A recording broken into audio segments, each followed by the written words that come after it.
nous rejoignez. Les obsèques du général Ahmed Gaïd Salah se dérouleront mercredi. Chef d'état-major de l'armée algérienne ces 15 dernières années.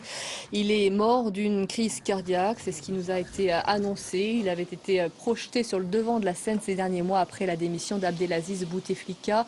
C'est derrière lui qui avait contraint l'ancien dirigeant à quitter ses fonctions. Les contestataires exigeaient son départ à lui aussi. Il était la figure du régime algérien depuis plusieurs mois. Ahmed Gaïd Salah était apparu en public pour la dernière fois il y a 4 jours lors de l'investiture d'Abdelmajid Tebboune comme nouveau président.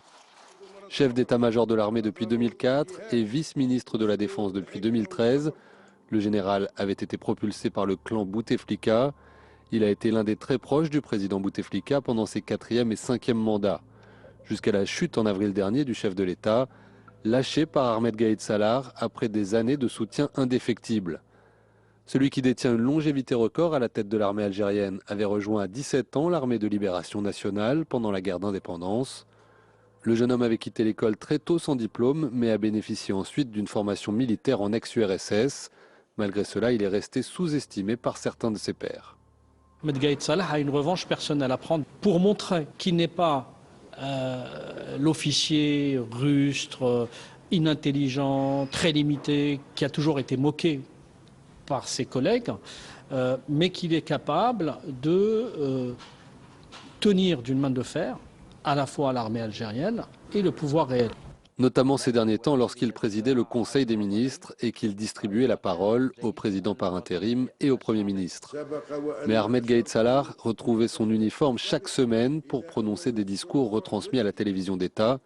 Son arrivée sur le devant de la scène a coïncidé avec la multiplication des arrestations. Hommes politiques de premier plan, militants et hommes d'affaires sont jetés en prison. Il personnifiait depuis 9 mois le pouvoir aux yeux du mouvement de contestation en Algérie qui réclamait donc son départ. Lui a fermement défendu l'organisation du scrutin présidentiel du 12 décembre dernier, rejeté par la rue. Ahmed Gaïd Salah s'est finalement éteint dans la nuit de dimanche à lundi dans un hôpital militaire d'Alger après avoir été admis pour un malaise cardiaque. Et pour prolonger notre réflexion, nous sommes en ligne avec vous, Pierre Vermeuren. Vous êtes l'auteur de Dissidents du Maghreb depuis les indépendances et chez Belin. Gauthier Ribinski est avec nous sur ce plateau aussi pour accompagner notre réflexion. Pierre Vermeuren, à la faveur du mouvement de contestation, Gaïd Salah avait donc été contraint de sortir de l'ombre et de se révéler finalement. Écoutez, les événements font l'histoire et font les acteurs, évidemment. La sortie de route de Bouteflika était inattendue et elle a mis en scène ce personnage qui a toujours été dans l'ombre de son patron, de celui qui l'a fait émerger sur la scène publique. C'était dans les années 2000. Il est resté plus de 15 ans chef d'état-major de l'armée nationale populaire. C'est évidemment une très longue durée.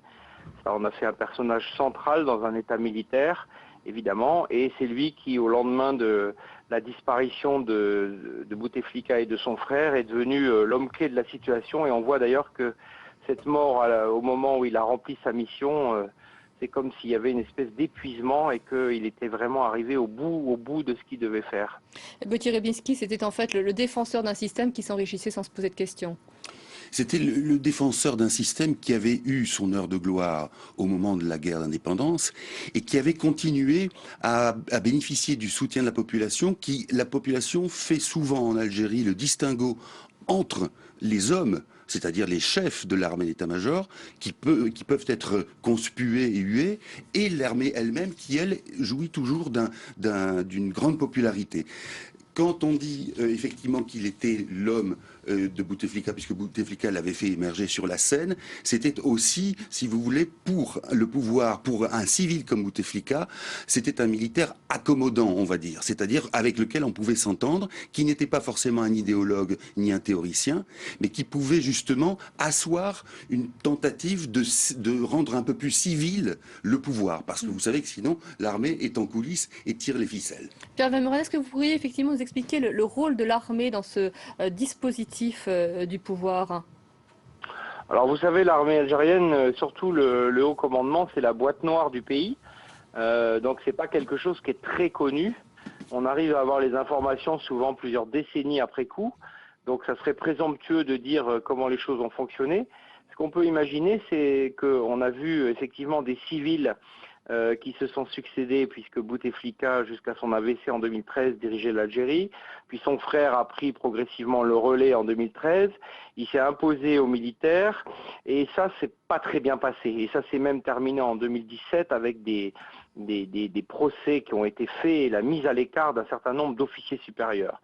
Et d'une certaine manière, à l'occasion du Hirak, c'est-à-dire des événements qui ont lieu toujours en Algérie, de ces grands mouvements de protestation, l'armée finalement a pu reprendre le pouvoir à des civils qui s'étaient un peu émancipés et on a vu que le ménage avait été fait. La question c'est est-ce que cet homme agissait de son propre fait ou est-ce qu'il agissait à la demande des officiers supérieurs qui, réunis d'une manière ou d'une autre, lui ont demandé de faire le boulot, de se débarrasser de tout un tas de personnages très corrompus et très encombrants, et qu'on lui a dit, ben, écoute, tu fais le ménage et après tu pars. Et de fait, il est parti d'une manière tout à fait inattendue. Donc c'est maintenant que les choses commencent. Mais l'armée, elle n'est jamais loin, elle est là, en tout cas en ce qui concerne son état-major, et c'est évident qu'elle a eu un rôle clé, soit direct à travers lui, soit indirect parce qu'elle le portait au fond. Pierre Vermeren, on connaît la personnalité qui va prendre le pouvoir, qui va reprendre cette succession après la mort de Gaïd Salah? Écoutez, moi je ne la connais pas, c'est peut-être quelqu'un qui est connu, mais ce qui est certain c'est que l'armée ce n'est pas une dictature, c'est un domaine collégial.